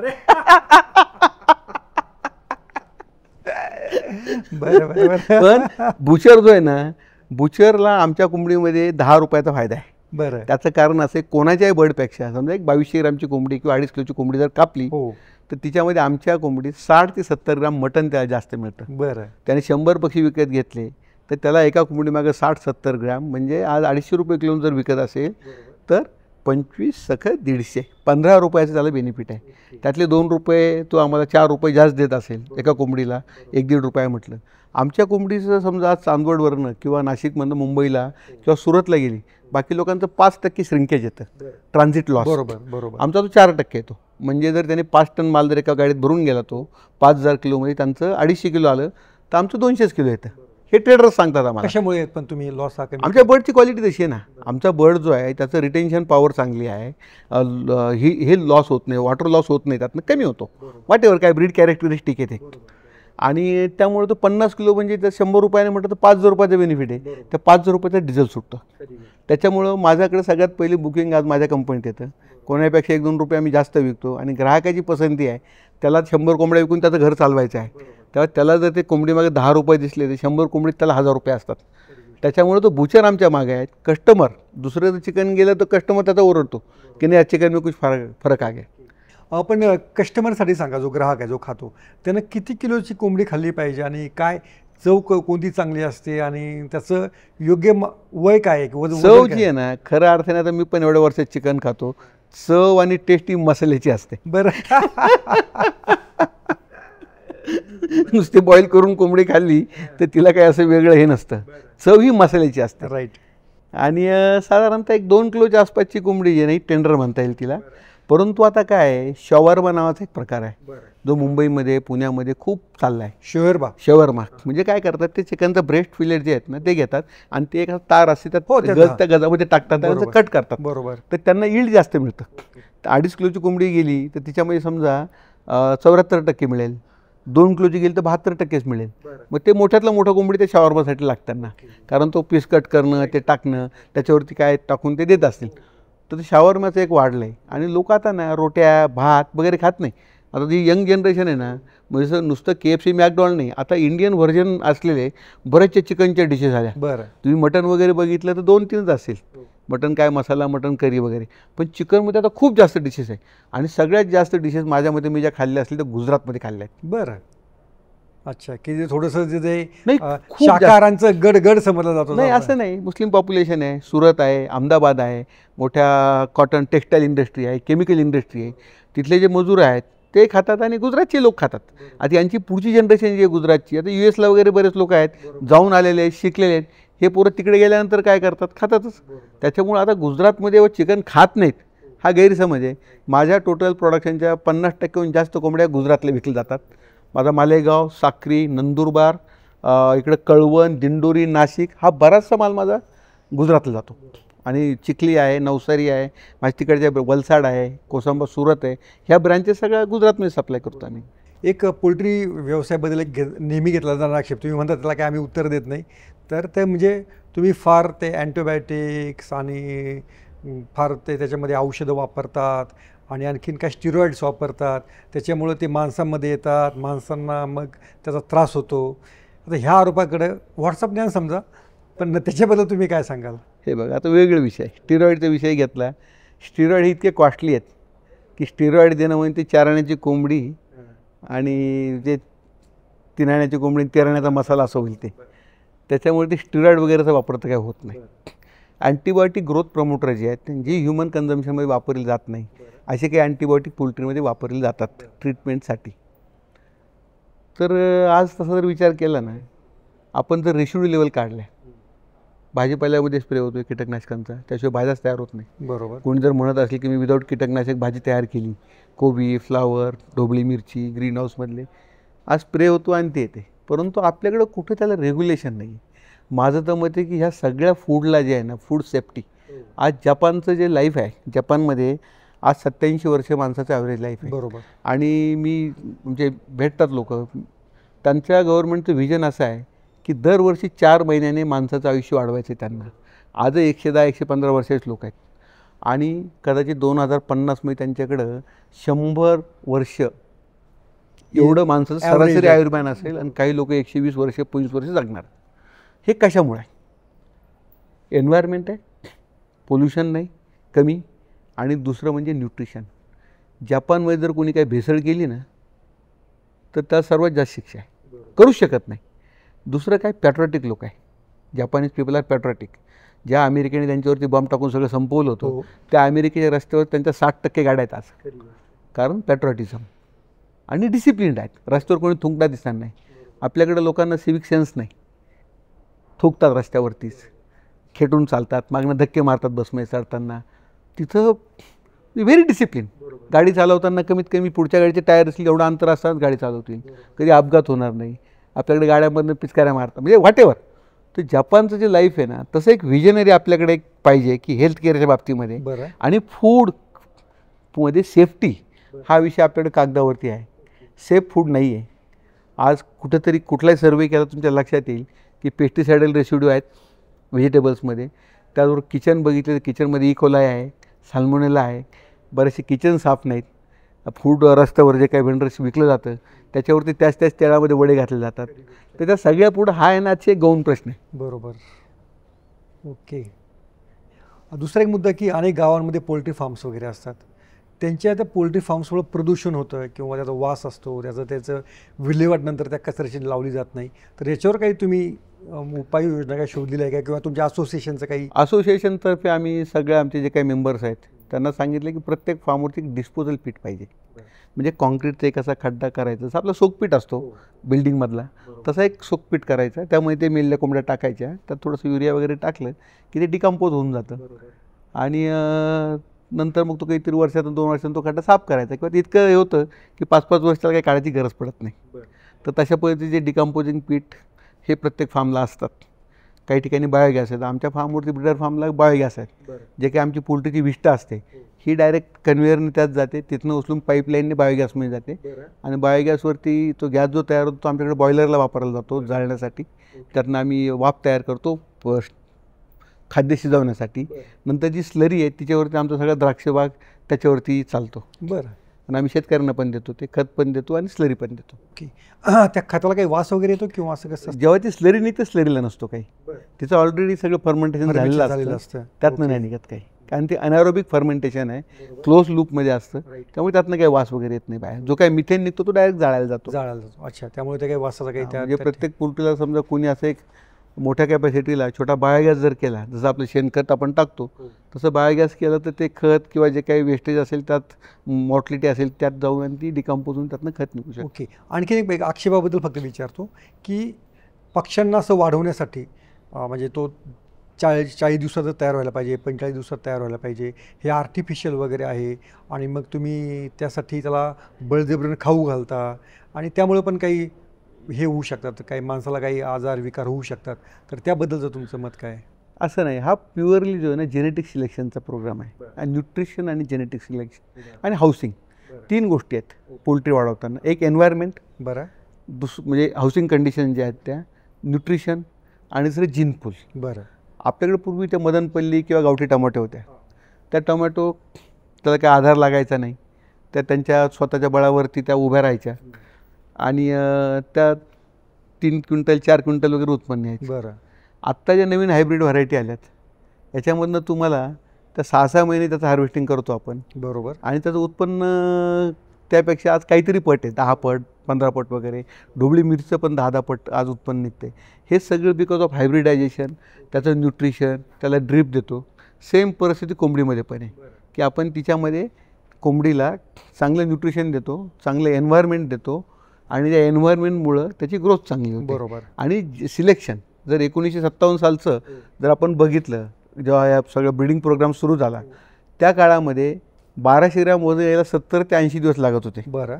आणि 3 किलो खाद्य खाल्ल्यानंतर 1 किलो वजन येत होतं. बरं.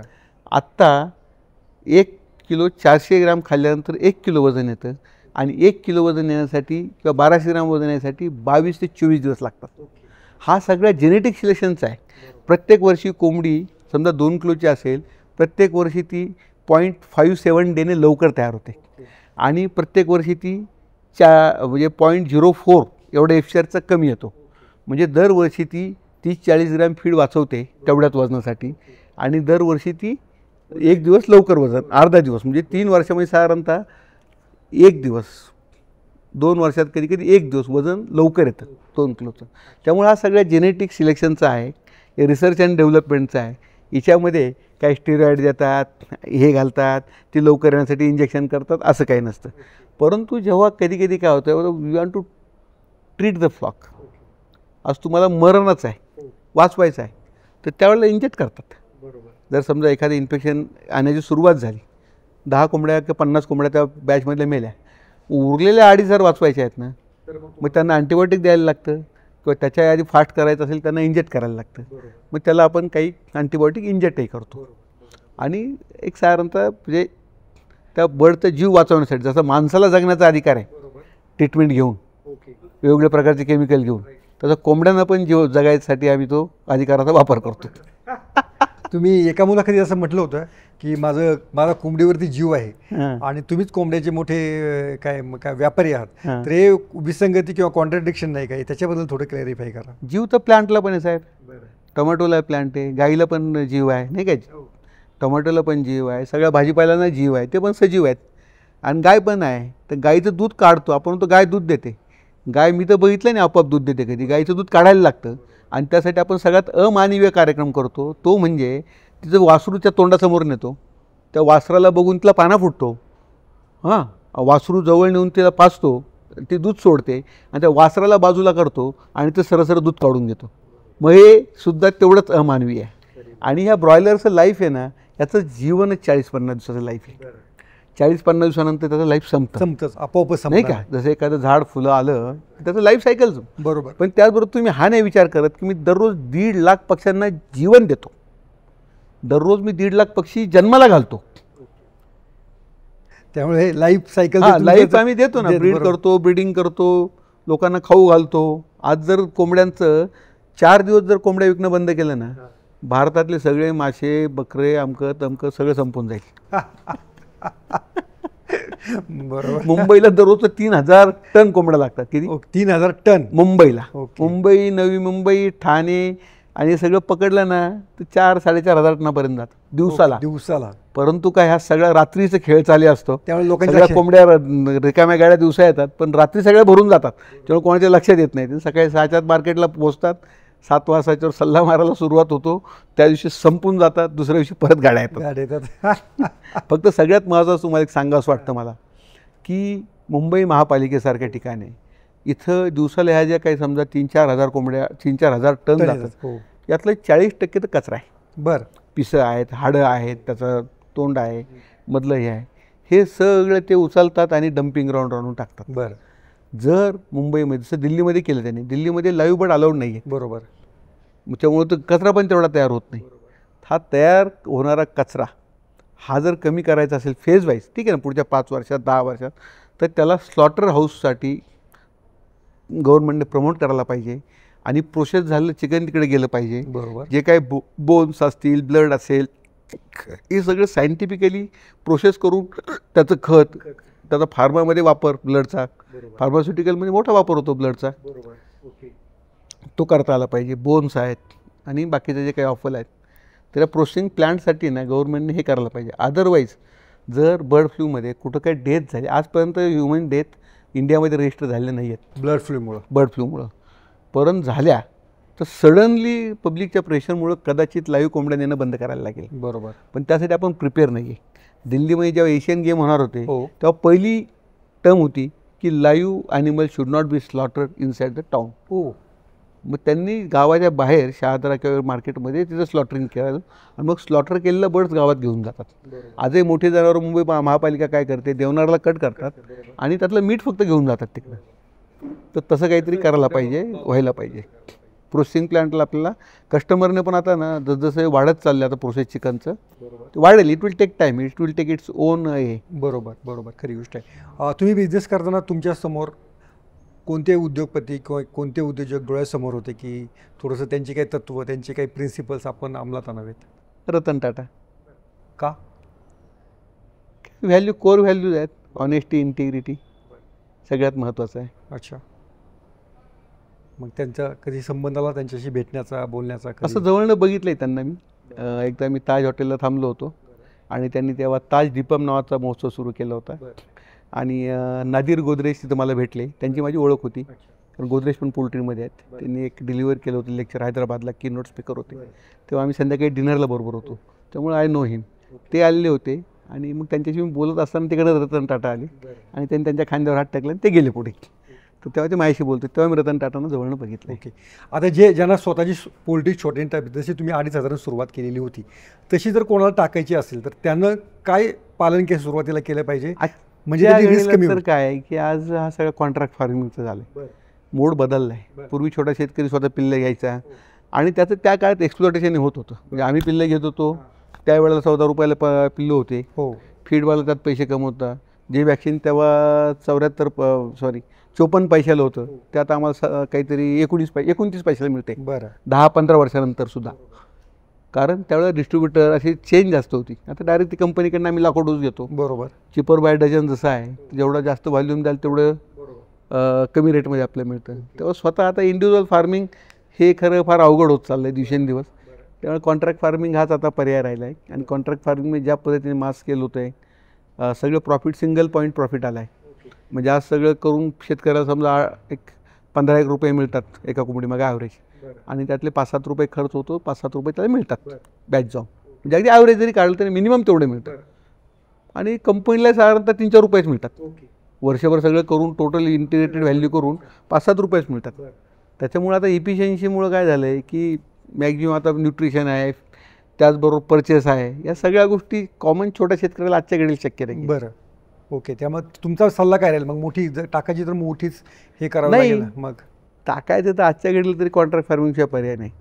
आता आम्ही जे 25 लोक होतो महाराष्ट्रात कॉन्ट्रॅक्ट फार्मिंग करणारे, हे कमी कमी करत आता 8 लोकांवर आलो. फक्त 8 लोक आहेत महाराष्ट्रातलं नाही, भारतामधलं टोटल चिकन प्रोडक्शन जे आहे हे फक्त 22 मोठ्या लोकांच्या हातात आलं आहे. 22 लोकांकडे 70% माल आहे आणि प्रत्येक ठिकाणी रिजनल छोटे लोक आहेत. पण मेन जे 22 लोक आहेत त्या 22-23 लोकांकडे 70% 80% मार्केट त्यांच्या हातात आहे. त्या 22 लोकांमध्ये आणि त्यातही कन्सल्टेट आहे, आणि त्यातही ते कन्सल्टेट होत आहे ना, जे दररोज 1 लाख पक्षी करणारे फार कमी लोक आहेत. जे 50,000पासून पकडलं की दिवसाला 50,000 पक्षी करणाऱ्यापासून पुढचा जो व्हॉल्यूम आहे तो दररोज माल विकायला असेल तर ग्राहक तुमच्याकडे दररोज येईल, नाही का? त्यामुळे कन्सल्टेट होत चाललं. यातले पण लोक आता बाहेर चाललेत. ते पण आणखी ते कदाचित 22वरून 18वर येतील, 22वरून 15वर येतील. आम्ही जो व्हॉल्यूम आहे एकमेकांशी जोडले गेले आहेत असे ग्रुप, म्हणजे इथून पुढे असं दिसतंय एकंदरीत जे काय दिसतंय. म्हणजे आपण काय थांबू शकत नाही त्याला. माल तर वाटतो सगळे छोटं पाहिजे, पण त्या छोट्याला काय होतं, विकताना त्याला एक्सप्लॉयटेशन होतं, रॉ मटेरियल परचेस करताना त्याचं एक्सप्लॉयटेशन होतं. आणि एखाद्या बॅचला डिसीज आला, हे इन्शुरन्स कंपनीसारखं आहे आमचं. 100 फार्ममध्ये 10 फार्मला प्रॉब्लेम आला, ठीक आहे, आपण ॲव्हरेज होतं. पण एखाद्या फार्मरची एक बॅच पूर्ण 100% मॉर्टॅलिटी झाली तर पुढच्या बॅचला त्याला भांडवल संपून जातं. बरोबर, खरी गोष्ट. त्यामुळे जो सुरुवातीला एक पोल्ट्री टाकू, काही जमत नाही तर पोल्ट्री टाकू, हा जो एक कन्सेप्ट होता तो आता राहणार नाही. पोल्ट्री टाकू आणि कॉन्ट्रॅक्ट मिळतात ना. पोल्ट्री टाकून आज एक कॉन्ट्रॅक्ट फार्मिंगमध्ये नंबर ऑफ हाऊसेस वाढत आहेत. आज सगळ्यात मोठी ग्रोथ जी आहे राजस्थान दिसते, गुजरातमध्ये नवीन फार्म्स होत आहेत. आज ओरिसा सगळ्यात फास्टेस्ट ग्रोईंग आहे. ओरिसाने पॉलिसी बदलली. पोल्ट्रीसाठी त्यांनी एन्व्हायरमेंट कंट्रोल हाऊसेसला ₹1.65 प्रति युनिट हा लाईटचा दर दिला आहे. बरं, नंतर एका युनिटला त्यांनी सबसिडाईज चालू केल्या, ज्या आपल्याकडे होत्या. PSI 93 वगैरे जी होती, 96 होती, याच्यामध्ये ते 35% जो काही हे असेल 33 ते 35% भांडवली जी गुंतवणूक आहे तिच्यावरती 35% सबसिडी होती, जी आता बंद केली गव्हर्नमेंटने. त्यावेळेला आपली ग्रोथही चांगली झाली, लोकांनी शेड बांधलेत. ते आता ओरिसामध्ये चाललं आहे. तर पोल्ट्रीचं प्रोडक्शन सेंटर जे आहे, हळूहळू जे राज्य त्याला पॉझिटिव्ह हे करेल तिथं आता प्रोडक्शन वाढणार आहे. ओके. तुमचं नेक्स्ट टार्गेट काय असेल? आता जे तुमचं रोजचं 1.5-2 लाख पक्ष्यांचं आहे, तर पुढचं नेक्स्ट टार्गेट काय असेल? पुढे जाऊन आम्ही प्रोसेसिंग प्लॅन टाकू, लोकांना एक चांगलं प्रकारचं चिकन आम्ही प्रोव्हाइड करू, डिशेस प्रोव्हाइड करू चांगले आहे. अशा डिशेस प्रोव्हाइड करण्यासाठी काही वेगळं काही, म्हणजे तुम्ही मसाले जसे म्हणता तसं काही मसाल्यांचं पण काही कंपन्या करतात का स्वतःचं, ज्यांचं आता रेडीमेड चिकन येतं की याच्यामध्ये करतायत ना? आज करतात लोक, काही करतायत. आणि आता प्रोसेसिंगमध्ये मॅक्झिमम इन्व्हेस्टमेंट येते. आदानासारखा मोठा ग्रुप आता येतो आहे. त्यांनी ऑलरेडी 2-3 जे चिकन प्रोसेसिंग प्लांट होते, जसं एक तामिळनाडूमधला होता, महाराष्ट्रातला क्वालिटी, ते प्लांट ॲक्वायर केलेत. एक फक्त किस्सा म्हणून सांगतो आणि त्याच्यावर तुमचं मत द्या. मध्यंतरी मला वाटतं मुकेश अंबानींचे पुत्र, त्यांनी काही गाड्यांमध्ये कोंबड्या घेऊन जाताना त्यांना पाहिलं. त्यांचं हृदय एकदम द्रवलं आणि त्यांनी त्या सगळ्या कोंबड्या विकत घेतल्या त्या, आणि नंतर त्यांनी त्या कोंबड्या सोडून दिल्या असं कळतं नंतर ते. तर ही भूतदया योग्य आहे की काय केलं नक्की त्यांनी? त्यांच्या कृतीबद्दल तुमचं मत? त्यांनी दररोज इथं यावून सगळ्या कोंबड्या घेऊन टाकाव्यात आणि सगळ्यांना सोडून द्यावं जंगलात. आमचं पोट चांगलं भरेल आणि त्यांचाही पैसा खर्च होईल योग्य ठिकाणी. त्यांनी खरं तर घेऊन लोकांना वाटलं पाहिजेत. आणि तुम्ही तो व्हिडिओ पाहिला होता का? येत राहतात ना, बघतो. काय आम्ही काय सोशल मीडियावर फार ॲक्टिव्ह नसतो. मी काय माहीत नसतं फारसं आपलं काम, आणि आपण त्याने सोडलं तर आपल्या आयुष्यात काय फरक पडणार? काय फरक पडणार? खरी गोष्ट. कोणी काय केलं तर माझ्या आयुष्यात काय फरक? माझ्या आयुष्यात मी माझ्या व्यवसायावरच लक्ष देण्याने माझ्या आयुष्यात फरक पडणार आहे. कोण काय करते बघून मला काय मिळणार आहे? त्यांनी एवढं मोठं लग्न केलं, मला काय फरक पडणार त्याचा? ते करतात. आता लग्नासाठी असे करणारी माणसं करतात, त्यांना काय वाटलं. कंपनी पोल्ट्री सोडून आणि तुमचा R&D सोडून मग दादा गांगुडे काय करत असतात? मी शेती करतो. माझं द्राक्ष बाग आहे. मी आता नाशिकला एक नवीन क्रॉप द्यायचा मी विचार करतोय. नुसता विचार करून तोंडी बोलून आणि ज्ञान पाजळून काय होणार नाही. मी त्यासाठी 15 एकर नारळाची लागवड केली. नारळाची? हां. नारळच का निवडला? नारळ हा एकमेव असा कल्पवृक्ष म्हणतो आपण. हा नारळ एकमेव क्रॉप असं आहे की आज फ्लॉवरिंग पण येत असतं आणि त्याच वेळेला फळ पण रेडी असतं, त्याच वेळेला त्याची ग्रोथ होत असते. ह्या सगळ्या क्रिया होणारं बहुतेक एकमेव फळ आहे. की ज्या झाडामध्ये आज वाढ पण होते आहे, नवीन पानं पण येत आहेत, नवीन फुलोरा पण येतो आहे, दर महिन्याला पान येतं आणि दर महिन्याला फुलोरा येतो. या हायब्रिडमध्ये तर 24 दिवसाला एक पान येतं, 24 दिवसाला एक फुलोरा येतो आणि ते त्यानंतर 6 महिन्यात तयार होतं.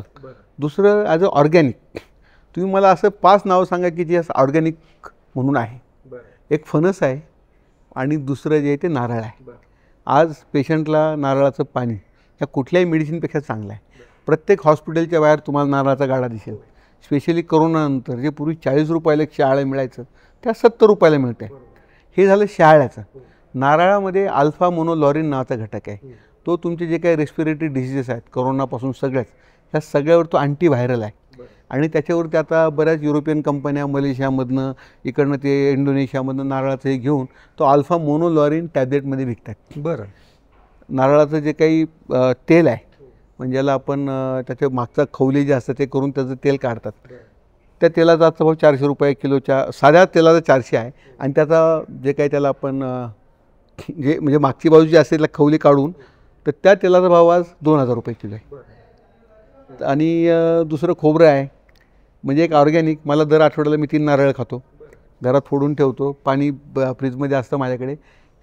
दररोज 1 ग्लास 1.5 ग्लास पाणी प्यायचं नारळाचं आणि वाटलं जाता येताना भूक लागली की तेवढं एक खोबरं खायचं. तर नारळ हे सगळ्यात चांगलं एक मला नारळ समुद्रकिनाऱ्याचंच पीक आहे असंही बोललं जातं, असं म्हणतात ना. बरं. द्राक्ष कुठं नाशिकचं पीक होतं? 50 वर्षापूर्वी द्राक्षे नाशिकचं पीक नव्हतं. आता द्राक्षे नाशिक सगळ्यात मोठं पीक झालं. तसं नारळ आज माझ्याकडे 15 महिन्यांची नारळाची झाडं आहेत. ती परवाच माझ्याकडे तामिळनाडूतून इथनंच बस एक भरून आली होती. जे तामिळनाडू शेतकरी इथं आलेले आहेत सह्याद्रीमध्ये ते आले होते. ते म्हटले आमच्याकडे ही ग्रोथ नाही. माझे हेड ऑफ द डिपार्टमेंट आले होते 6 महिन्यापूर्वी. ते म्हटले तुझे 1 वर्षाचे नारळ आणि माझ्याकडचे 2 वर्षाचे नारळ, माझी 2 वर्षाची नारळाची उंची तुझ्या 1 वर्षाच्या नारळापेक्षा लहान आहे, अर्धीच आहे. तेव्हा नारळाला काय फोटोसिंथेसिस आहे, सनलाईट मिळाला ते अन्न तयार करणार आहे, त्याला न्यूट्रियंट खाल्ले मिळाले पाहिजेत. लोकांमध्ये अतिशय चुकीच्या कल्पना, नारळाला मीठ टाकायला पाहिजे, नारळाला ते समुद्र किनाऱ्यावरच येतं, असं काही नाही. नारळाचा प्रसार कुठे बेटावर झाला, ते बेटावरचे नारळ वाहत दुसऱ्या बेटावर गेले, तिथं वाढले आणि म्हणून त्या सगळ्या कोस्टलला हे समुद्रातनं वाहत आले नारळ रुजले आणि तसं नारळाचा प्रसार झाला. तर नारळसुद्धा जर जेवढी आम्ही द्राक्षामध्ये मेहनत करतो तेवढी मेहनत जर नारळ त्याच्या निमित्त जरी केली तरी त्याच्या इतकंच उत्पन्न देणारं पीक आहे. दुसरं पाऊस येऊ द्यात, कमी येऊ द्यात, जास्त येऊ द्यात, गारा पडू द्यात, क्रॉप लॉस नाही आहे. क्रॉप लॉस नाही आहे. दुसरं नारळामधनं ना बाय प्रॉडक्ट, नारळाची प्रत्येक गोष्ट वापरली जाते. झाडूसाठी पानं वापरली जातात नाही का, त्याची ताट्या. नंतर नारळामध्ये ना जर त्याचा जो फ्लावर जेव्हा येतो त्याला इन्फ्लोरसन तो ओपन करताना कट करायचा आणि त्याला सॅप वॉटर म्हणतात. बरं. Coconut SAP water. ते साधारणतः एक नारळ 2 ते 3 लिटर पाणी देतं दिवसाला. असं 200 दिवस आपण पाणी काढू शकतो. 600 लिटर पाणी निघू शकतं. आणि त्याचा TSS आहे 18.5. 18% साखर येतात. म्हणजे 6 लिटरमधनं तुम्हाला 1 किलो साखर तयार होते. तिची आंतरराष्ट्रीय बाजारात आजची किंमत आहे रिटेलला 800 ते 900 रुपये आणि फार्मवर किंमत आहे 450 रुपये किलोला. ती कशासाठी वापरतात ती साखर? ती ऑर्गॅनिक आहे ना, तिचा ग्लायसेमिक इंडेक्स कमी आहे, त्याच्यामुळे डायबिटीस वगैरे लोकांना ती वापरतात. ग्लायसेमिक इंडेक्स कमी असलेलं आहे ते. त्याचबरोबर त्याचं जर पेय तयार केलं आपण तर आज 180 ml बॉटलमध्ये 20 रुपयाला विकलं जातं. आमचे काही मित्र आता मलेशियावरनं इम्पोर्ट नाही व्हिएतनामवरनं इम्पोर्ट करतात स्लज आणि इथं ते टेंडर कोकोनट विकतात. तेव्हा ते जे 3 लिटर पाणी आहे, 200 लिटर पाणी 50 रुपयाने जर विकलं गेलं तर कॅल्क्युलेट करा. तर दादांनी आता नारळावरती संशोधन सुरू केलं? नाही, आम्ही लावले 15 लावले पण. आम्ही हायब्रिड व्हरायटी आणली DJ संपूर्ण म्हणून. ती 15 एकर लावली. मी शेतकऱ्यांना कोणी आलं तर मी पोल्ट्री तेवढ्या वेळेने पण तेवढ्या वेळ त्यांना देतो, त्यांना नेऊन दाखवतो झाडं, त्यांच्यावर फोटो काढतो आणि त्याचं एक डॉक्युमेंटेशन तयार केलं आहे. सो दॅट जेव्हा त्याला फ्लावरिंग येईल त्यावेळेला सगळ्यांना येऊन एक जेव खाऊ घालणार सगळ्यांना आणि दाखवणार की तुम्ही आता क्रॉपिंग बदला. एका एकरात 70च झाडं बसतात. आपल्याकडे काय त्याच्यात चुकीच्या संकल्पना आहेत. नारळाचं काय अंतर जास्त पाहिजे, कमीत कमी 25-26 फूट अंतर पाहिजे. त्याचं पान एकाला एक लागायला नको. त्याचे 36व्या पानांना पहिला मोहर येतो. त्या सगळ्या गोष्टी आपल्याकडे जवळजवळ लावून ठेवतात. ते एकमेकाला पानं लागतात, त्याला फ्लावरिंगच येत नाही. नारळाला कायम 36 पानं झाडावर असेल तर पुढचं फ्लावरिंग येतं. कायम 36 पानं पाहिजे झाडावर, ते मेंटेन करता आले पाहिजेत आपल्याला. लोक तोडून टाकतात पानं आणि झाड वाढतं. तर मला वाटतं दादांचा नेक्स्ट इंटरव्ह्यू आपण नारळाच्या स्टोरीवरती आपण पुढच्या काही दिवसामध्ये प्लॅन करूया. त्यासाठी देखील दादा शुभेच्छा आणि लेट्सअपला वेळ दिल्याबद्दल खूप खूप धन्यवाद. धन्यवाद सर. सोशल मीडियाच्या भाऊ गर्दीत विश्वासार्हतेने चकाकणारे नाव म्हणजे लेट्सअप मराठी. सगळ्यांना, सगळ्या नागरिकांना ती स्पीच, ती लेट्सअप वरील मुलाखती म्हणजे विचारांचा खजिना. त्यानंतरच्या निवडणुकीमध्ये मला सोडून गेले. बातम्या केवळ वस्तुस्थिती सांगणाऱ्या, न प्रोपगंडा, फक्त जनतेचा अजेंडा. क्योंकि आने वाला कल जाने वाला है, जाने वाला कल आने वाला है. राजकारण, मनोरंजन असो की क्रीडा क्षेत्र, महाराष्ट्राची स्पंदने संवेदनशीलतेने टिपणारे माध्यम म्हणजे लेट्सअप मराठी. जगासोबत एक पाऊल पुढे राहण्यासाठी लेट्सअपचे ॲप, सोशल मीडिया आणि वेबसाईट सोबत कनेक्टेड रहा.